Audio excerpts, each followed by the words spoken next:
Pasuk Yud, Chayesor, Ephraim Yoshev, Psoch Bnei Cheis.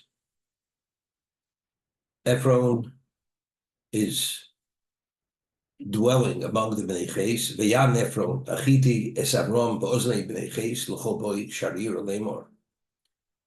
Ephraim responds to the Bnei Cheis in the presence of the Bnei Cheis in a public setting. He wants this to be a public event that everybody should understand all the interaction between Avram and Ephraim. So here Rashi points out from Chazal, the word Yoshev is written chesed, right? It should have been written Yud Vav Shin Beis. The Vav is deleted. Ksiv chesed also yom mino shotiv aleim. I mean, that day he was appointed to the special status. He was a constable. Ephraim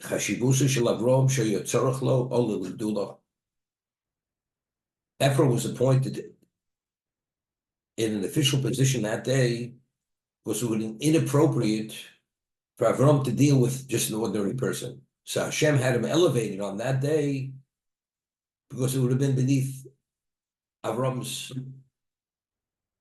respect to deal with like an underling.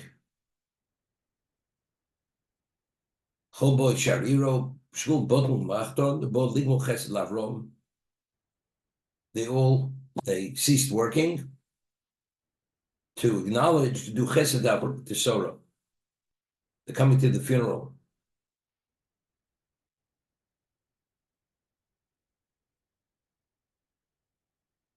Even though this is the negotiation. I mean, Avraham hasn't yet purchased the Morris Machpelah burial location yet, and yet Rashi said Chazal that why was the Chol Boy Shariro? They already summoned all the people to be there because they already said they're not going to deny the burial location, so it was going to take place soon. So this is like already. They're in the midst of the funeral, even though from the simple understanding, it's to make this a public knowledge that this acquisition is going to be done in a public setting, so afterwards it cannot be contested that it wasn't done correctly.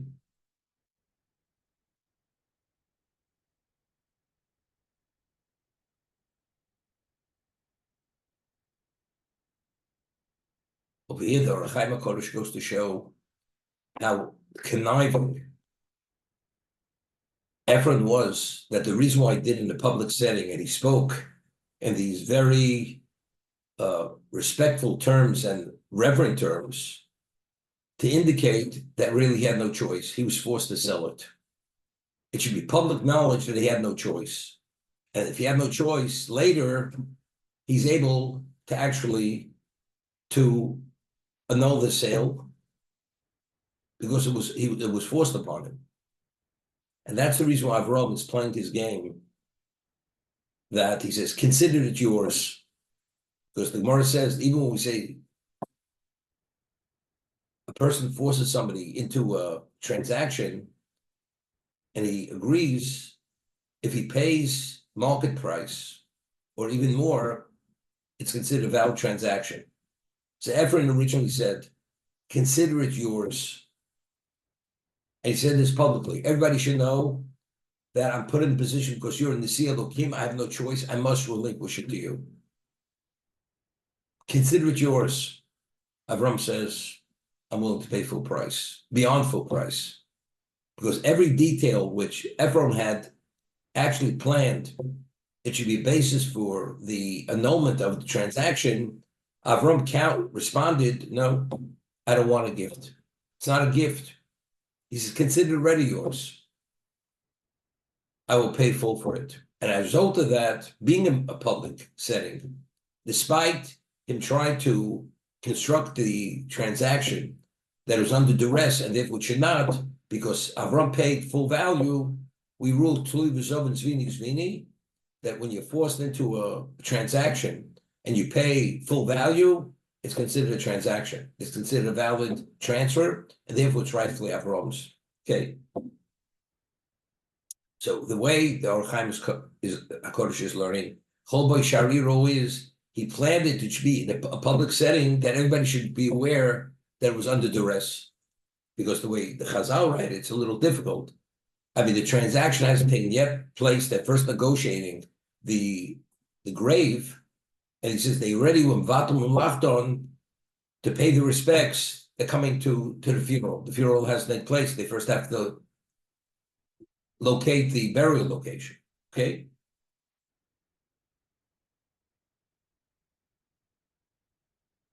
And that's it. Lo adoni shmeini hasodi no sati loch v'amora shebol l'chon. Originally, Avraham said, "The chesed molei then olib sochem b'achuzes kover." I'm willing to pay full value. Said Ephron says no. Lo adoni shmoini hasod nosati loch v'amora bosh l'chon nesati leidim de ami nesati loch kfor meisecha. Considered a gift because of who you are. V'yishtach Avraham lafnei amoretz v'daber Ephron was Bnei Cheis, so that was responding. Now Avraham is playing Ephron's game. Lemor im atol ushvaini. I want you to listen to me. Nosati kes v'asod lekach mimeni. I've already considered, given the value of the field, take it immediately. It's available immediately for taking. Vekros meisi shamo. Bayan Ephron es Avraham lemor lo Adoni arba beu shekel kesef maybe mahi for. He says, my master keeps for him as master 400 shekel kesef between us. What is it? It's basically for. So over here, Chazal tell us. From here we see that Rishoim Omrim Harbe Vein Osam Afilumat. Rishoim, they're willing to promise you the world, and when it comes to deliver, they don't deliver as much as an iota. He originally says, consider it yours, consider it a gift. And ultimately, the price he's asking, as the Gemara says, the Arba Shekel Kesef, it's a denomination of coins, which it's newly minted coins, and it's the highest value on the currency market. So we see from here that Rishoim, Omrim Harbe, they most of it feel mat. Main veitcho ben shnei ovim kamonum mai chashuva l'klum elahana chesamecher es meischo kabor veishma Avrom el Ephron vayishkel Avrom leEphron es hakesef asher dibe b'ozne Bnei Cheis arba shekel kesef o lasocher. Now this is important. So Vayishma Avrom el Ephron, Vayishkel Avrom el Ephron sakesef. Asher dibe b'ozne Bnei Cheis. What do we have to repeat this? That was spoken in the presence of Bnei Cheis. I mean, Avram originally he said in the presence of Bnei Cheis, considered a gift. I'm giving to you gratis, and since it's under duress, it's not a valid transaction. So he went and he paid full value in the present Bnei Cheis, arba shekel kesef over lasocher, meaning it's accepted in every market. If that's the quality of the currency. So over here, Chazal make it a point. The word Ephron here is written deleted. The vav is deleted. It says, V'yishkel Avrom leEphron. When he started to count out the money, the value of the Moris Machpelah, leEphron, Ephron was seething with envy. When he saw the quality coins that he had, the amount of wealth that he had, he immediately, the envy was ayin hara. He had a very bad eye.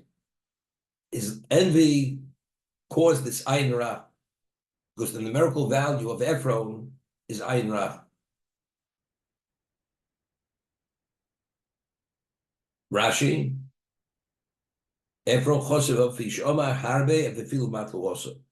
Chazal tell us Rishoim, they say beyond, they exaggerate. But even when you exaggerate, exaggeration is always something you're going to deliver something. With Rishonim, it's an exaggeration. It's not even the basis for whatever they said. Yeah, Vishama Harbe Afil Matlo also. Shenotu Menu Shkolim Gedolim Shem Kantorim. Shenim Over Lasoch Shem Skablim Bishekel B'chol Mokom. Yeshmok Shekleim Gedolim Shem Kantorim. It's a certain denomination of coin that there's no market in the world. They don't take this coin. He paid a fortune. No, there's halacha that when a person says a hesped, cited la halacha, that the eulogizer is permitted to exaggerate to a small degree. Why? Let's say a person's a bal chesed, or a person you don't even know is bal chesed. Being a Jew, you have a right to presume he is a bal chesed. But a gross exaggeration or a great exaggeration, you're not permitted to say. The one who's saying this, but why? Because if they speak about the person in certain terms, that he is something beyond what he really is, when that person is going to come before Beis Din Shel Malo to be judged before the heavenly court, they're going to hold him to that standard. If people say that's what you were, and you're not that, the question is, why weren't you that? Because here you're getting a claim for that. So how could you get mileage for something that you're not?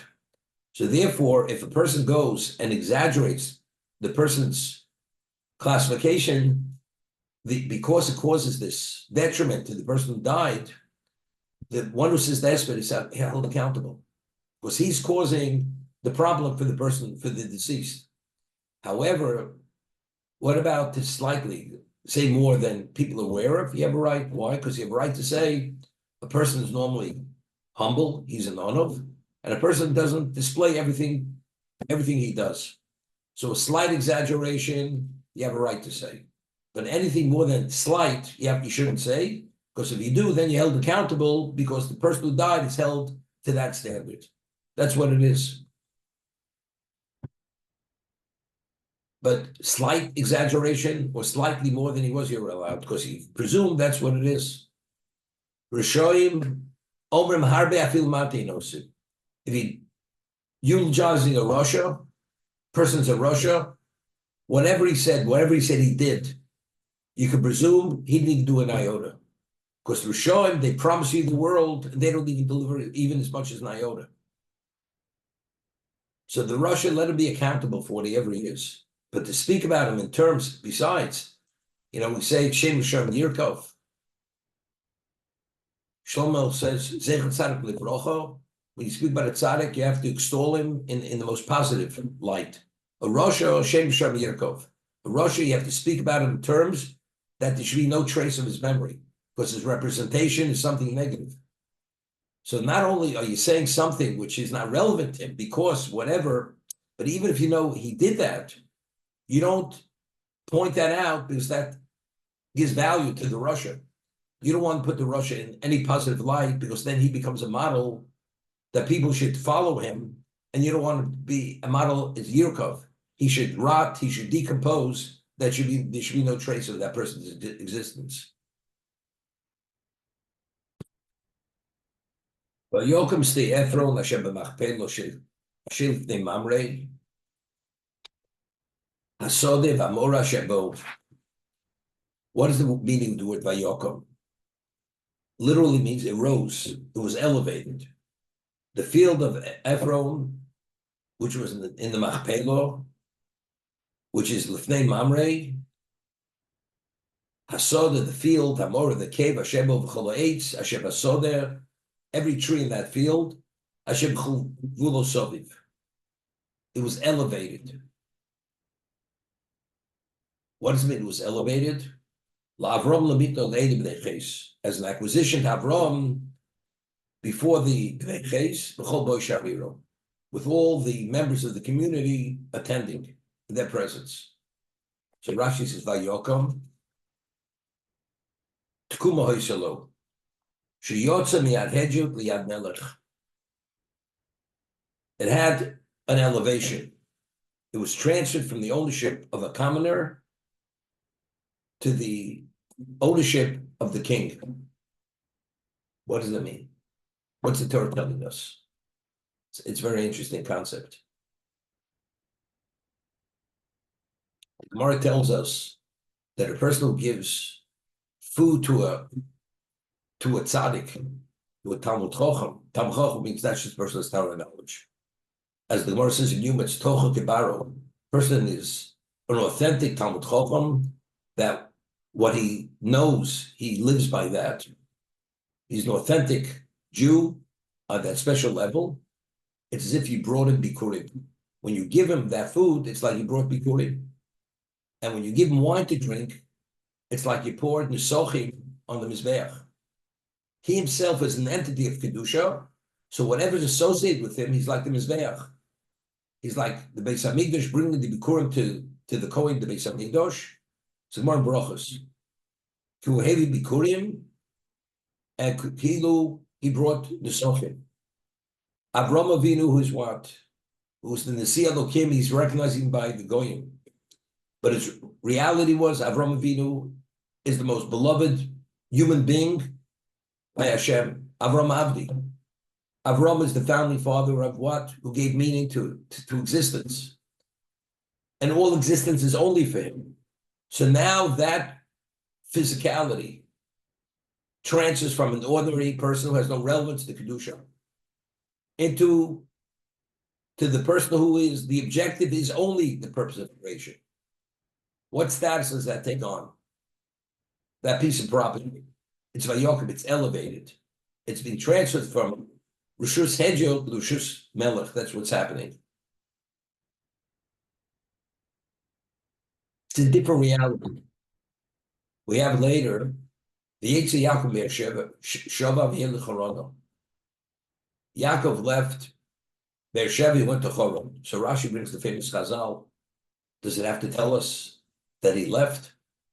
I mean, it's important for us to know where he's going. Why is Torah emphasizing he left? We know he was in Beersheva. So the Torah is pointing out he left Beersheva to tell us when a tzaddik is in a location, who Hadora, who Ziva, all the beauty, all the value of that location is only because the tzaddik is there. When he leaves, Hoda, Poda, Hadora, Porziva, it's not there anymore. When he's there, that location has a different level of value. It's a different existence. That's what Torah is pointing out. And we point that even though Yitzchak, his father, was there, and his mother Rivka was alive at the time, but nevertheless, Yaakov's leaving was a diminishment of the value. That's what it was. It was a known fact. When the Chofetz Chaim passed away, the Chazon Ish, Zechat Tzaddik Livrocha, lived in Vilna. And he had a very special relationship with Rav Chaim Ozer and with the Chofetz Chaim. And then he was concealed. Nobody knew who the Chazon Ish was. The one who made it public knowledge, who revealed the Chazon Ish, was Rav Chaim Ozer. But after Chofetz Chaim passed away, the Chazon Ish left Europe and went to Eretz Yisrael. Why? Because he felt that as long as the Chofetz Chaim was alive, Europe had a semi-status like Eretz Yisrael, because he was in Europe. And they explained it like with a moshel, and they said that if you look at a map and you would see, and you look for the countries and the cities, capitals of different countries, and you look at a human map, you'd look at Germany, Yamach Shmom, and you have Berlin.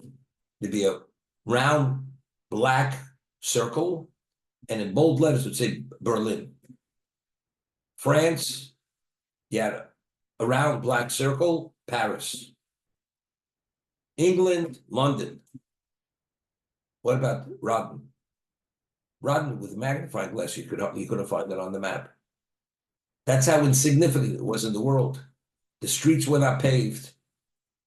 It was less than a village, Rodden. That was the Chofetz Chaim's community. So they say, but that's the earthly map. What about the heavenly map? If you look at Hashem's map, when you looked at that map, Rodden occupied 99.9% of the map. Berlin, France, Paris, London, you couldn't find it on the map. It was totally insignificant. That's what it is. So what gave the world Europe value? What's the Vayokom? The Chofetz Chaim being there, that was Vayokom. He's no longer there. Europe becomes, relatively speaking, ordinary. Even though the Rav Chaim Ozer passed away a number of years later, and the other Gedolim were there. But when the Chofetz Chaim was so essential and so central, he leaves. It's no longer the same Europe. Chazal Imeinu picks himself up, moves to Eretz Yisrael at the time for that reason. That's Vayokom. So Ramchal writes, you have a person who's a great tzaddik, a true tzaddik, and you are there to facilitate and to assist him in his objective, and you become part of his life. Although in your own right, you're an ordinary person, but because of your level of attachment and association and have relevance to him, automatically elevated to a new level, beyond your levels of accomplishment. Because of your level of association, because you're integral to the tzaddik. That's what the Ramchal writes. So the whole concept of a person as a shamus by a rebbe, a person who's a true rebbe, or by a gadol, and you're there and to make and you facilitate many things on behalf of that tzaddik or that gadol, that person takes on another status. The Gemara tells us in a number of locations, and when it identifies the boundaries of Eretz Yisrael, it says, "Hanor hagodol dar pras," the great Euphrates. So the Gemara asks, it says there were 4 rivers that came out of Gan Eden. The pras was not the largest of the rivers; it was the 4th. So if that's the case, why is it called Nar Hagodol? So the Gemara answers, it's like a person is an ambassador to a great king. If not for association to the king, what is he? He's an ordinary person. But because he represents the king, he's somebody one of a kind. Because of his association to the king. Because the Nar Pras flows by Eretz Yisrael. And Eretz Yisrael is Eretz HaKadosha. It's the ultimate location in the world. Therefore, even though in number, in the physical sense, it's the 4th river, but it's Nar HaGodol, Nar Pras. It's the great Euphrates. It's great because of its association with Eretz Yisrael. Because it flows by Eretz Yisrael and it provides water, whatever it is, to Eretz Yisrael. That puts it on another status. So it gives you an understanding of where you should be. You know? You're his valet. Who's valet? Some politician, some who knows what. But if you're the shamus of a tzaddik, the story, there was a person, he was in the diamond business, and I knew him. He had a relationship with Mr. Glick. His name was Mr. Schreiber. Mr. Schreiber used to come to 47th Street every day until he was 100 years old. And he was in good health. What did he attribute his long life and his physical health to? There was a Knessia in Marienbad, and he went as a single person. At the time, he was 27 years old, and he was still single. And all the Gedolei Yisrael, all the Rebbes, the Hasidic Rebbes, and the Litvish and Lithuanians, they all came. And the Rabbanim came from Germany, they were all there. And everybody had somebody there to assist them.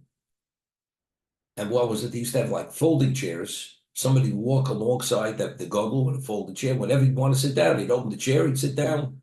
He had his coat. He would carry his coat. He was like a valet. Rav Chaim Moses there.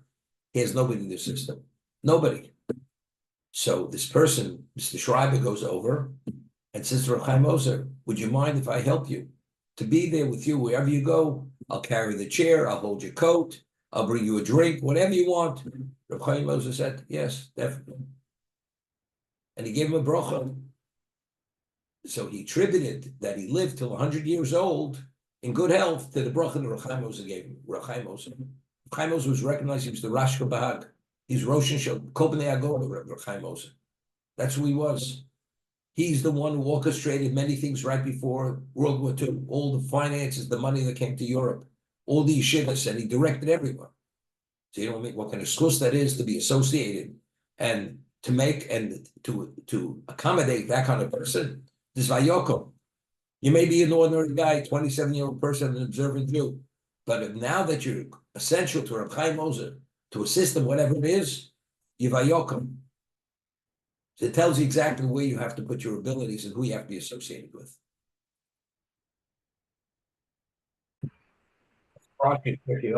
First, says Moshe Kibel Torah Sina Masor Yeshua. So Rashi over there says there were other people. There was the sons of Aaron. There was Pinchas. Why were they the ones who should be the Bala Masorah? They should be the ones that the transmission should go to them. I'm not talking about the leadership. Yeshua was the leader, was Moshe's successor. But the Masorah of Torah, why was Yeshua? So Rashi says over there, because Yeshua was lo mosh mitoch ha'oel. Because of his continued, it says, he never left the presence of Moshe. He was always next to Moshe Rabbeinu. So you could say the simple understand this, that nobody had that level of understanding of Torah as Yeshua, because there was never a lapse between the two of them. Right? Moshe nar mitoch ha'oel. The nar, the young, relative to Moshe Rabbeinu, never left the tent. Moshe Rabbeinu's tent. When he came down after 40 days, he was unaware of the Chet Egel, because he was waiting for his Rebbe to come back from at the foot of the mountain. But the way we're saying now, Lo Mosh Mitoch Ha'oel, it's more than that. He was there, he was dedicated to Moshe Rabbeinu at every level. So Vayokom, Yeshua was elevated to that special level more than anyone else because of his level of association of what to Moshe Rabbeinu. Moshe Rabbeinu was one of a kind of person who walked the face of this earth. Therefore, he was elevated, and he was the conduit to what? To pass on the Masorah of the Torah for that reason. Similar to what we say by Yaakov. Without a question, when Avraham Kotler came to the United States in the middle of World War II, he brought Torah to another level in the United States. Everybody recognized immediately who he was. And relatively speaking, he was a young person. He was recognized as the Gadol Hador. I mean, of course, the Chazon Ish was the Gadol Hador at this time. The Brisker Rav was there. But after them, he was the one, he had the greatest impact on the United States, Rav Aaron Kotler. During the war, he was involved in the Varat Sola. Like nobody was involved. He directed the Varat Sola, saving thousands and thousands of Jews in Europe from annihilation. But who was his partner? Irving Bunin, Zechrein Rocha, was Rav Aaron Kotler's partner. There was nothing that Rav Aaron asked him to do, he was there. Rav Aaron sometimes was traveled to Washington multiple times in 1 week in those days. He'd get on the train and go to Washington. Who do you think went with him? Irving Bunin. He needed appointments with senators, with congressmen. There was nothing that had to be done. Irving Bunin was there. They had to raise money. And he sent Irving Bunin on Shabbos with a car to go from shul to make appeals. Rav Aaron said one word, Irving Bunin was there. It came to start the Lakewood Yeshiva, and they needed money, fundraising. Irving Bunin was there. Irving Bunin, he dedicated his life, even though he was a very wealthy man, he was a businessman. Of course, he tended to his business, but he was dedicated to Rav Aaron. To be dedicated to Rav Aaron Kotler, who founded Chinuch Hatzmor in Eretz Yisrael, which was the basis for all a Torah education for young children. Many, many things he did. And he was essential in that. It's Vayokam. You take on another status, not only because of what you're doing, but because of who you're associated with. And you take on that status because if not for you, that person could not be effective the way he should be effective. The Ramchal writes in the Derech Hashem, says something beautiful. There's certain species which qualify to be a korban. Shor kesed ve'eski voled. The ox, the sheep, and the goat. He says because the ox, the sheep, and the goat are korbanos, and they're utilized, and their value is to serve Hashem. It gives special value to those species. The species of the cow, the ox, is a special species because that species facilitates the korban. The sheep has a special value because that Sheep is used for a korban, and same thing with the goat. So he says a Jew in his wardrobe, if he has a four-cornered garment, he has tzitzis. So the clothing, the outer clothing, which are physical, protects a person, clothes a person, has a special status. Automatically, the outerwear of a Jew has special status because among the various garments he has, you have tzitzis. You have the four-cornered garment that has that special value. It has that certain significance. Shokol keregel kol mitzvahs. The Gemara says tzitzis is shokol. It's equivalent to all tired mitzvahs. So the garment of the Jew is the Torah. It represents Torah's entirety. So the whole elevates the whole wardrobe.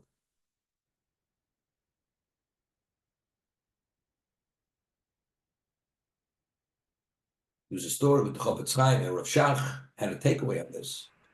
When Begin was prime minister, Menachem Begin, and in terms of his appreciation of Torah, all the prime ministers, there was no prime minister like Menachem Begin, who had an appreciation for traditional Judaism and Torah study, even though he personally was not an observant Jew, but he was a very warm Jew and he valued it. So it came when he had the head of the government. He said to Rav Shach that, you people, you don't have to be busy raising money to support your Torah institutions. The government will support it. We'll take care of it. So Rav Shach says, no. And he cited a story about the Chofetz Chaim. In Europe, in Lithuania, Russia, most people didn't have, but there were a few people who were barons. There was a lumber baron, there was a tea baron, and there was a sugar baron. Wasatsky was the tea baron. Wasatsky tea till today. And you had a person, his name was Brody, he was the lumber baron. And you had another person, sugar baron. And one of them, in Volozhin, they had a kollel, where Volozhin produced the most advanced Talmidei Chachamim. And he set a kollel, and each kollel person received a stipend, which you could live like a person earning a very good living. And there were certain conditions, preconditions, if you qualified. It wasn't enough to have the mind. You had to be dedicated at a certain level. You couldn't go home. You could only go home for the regalim. And the only means of support was this support. Then you qualified to receive this stipend. And he underwrote 10 of these kollel people, of these Avraham. That's what he did. And Volozhin flourished, and they produced these special Talmidei Chacham, especially the graduates of this kollel, and you had to be there for 5 years. One of them, his name was Rav Moshe Landinsky. Rav Moshe Landinsky, Zech Tzaddik Livrocha, was the first Rosh Yeshiva. When Chofetz Chaim started his yeshiva in Radin, he chose him to be the Rosh Yeshiva. He was a graduate of this kollel.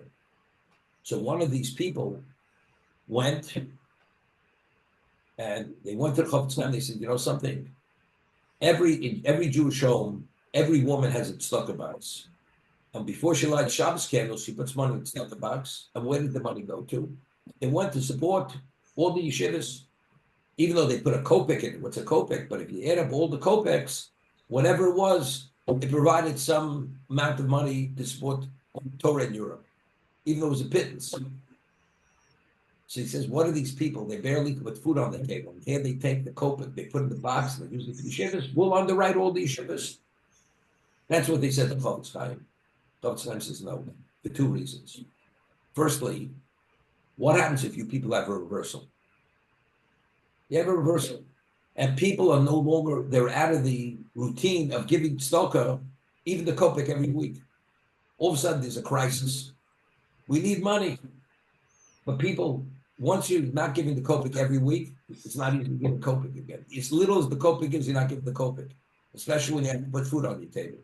Right now, that people are conditioned to give the kopek, let them continue. That's firstly. Because you never know, a person can have a reversal. That's number one. Secondly, he says, you know what it means? That every Jew has a schus, that they support Torah. That every Jew is a partner in supporting Torah in Europe.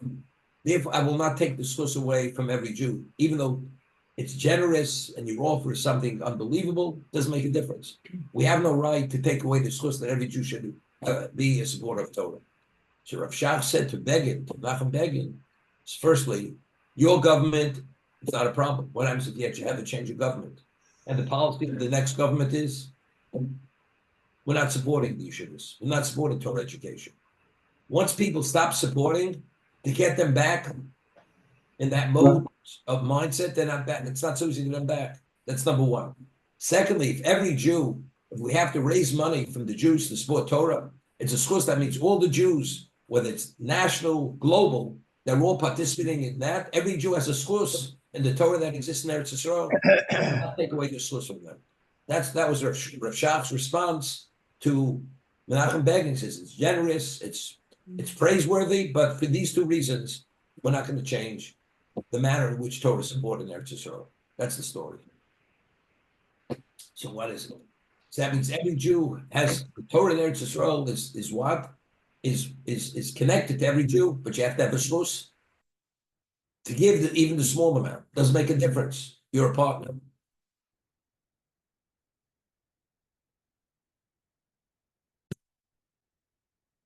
And Mr. Glick had an account there at Republic Bank. That was his bank. And Edmund Safra wanted that Mr. Glick should bank at his bank. He had a very large line of credit, but why did he want it? Because since he knew Louis Glick was a special Jew, an observant Jew who supported Torah and did many good things, he felt if Louis Glick is an investor, so-called one of his constituents in the bank, his bank has special bracha. He wanted his bank to have bracha. So a person like Mr. Glick being a depositor or having a line of credit, that gives him special value. The bank, Hashem looks at his bank differently. That's the way he saw it. That's why he valued him tremendously. Not only because he was a wealthy man, but because he had a certain level of representation. He wanted that person to be associated with his fortune, with Edmund Safra's fortune, because the base of the fortune is that